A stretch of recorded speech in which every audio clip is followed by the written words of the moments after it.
Brutto periodo per la fatale, momento triste, non d'allegria, ma mi va di dire per una poesia.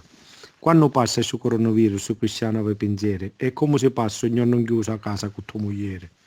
Lo discorso di uno sciusino, bello, volevamo sentire tutto il giorno, con la speranza che ne dona una notizia buona, ma c'è gente che come le cartona.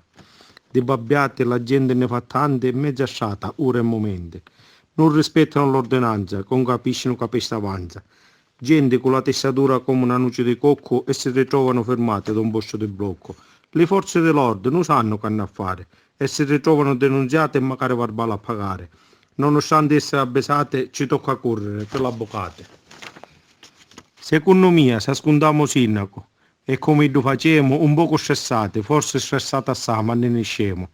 Ma se furbetti facciamo e cose male consigliate ora al momento, ne vediamo caposanto, senza banna musicale e senza lamento. Ovunque vede scritto tutto andrà bene, ma secondo me qualcuno piangerà le sue pene.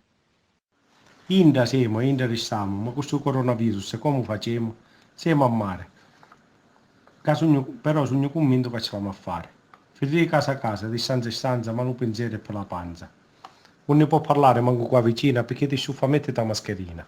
Affaccio che nessuno per sbarrare come un pazzo, né gente vede passare, non se non sento verso di un carcarazzo.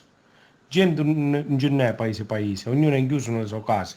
Solo le forze dell'ordine si vedono passare, cosa dovere si vanno a fare. C'è conosce per bisogno per fare la spesa o conosce per dire in farmacia e questa calunnia svaria.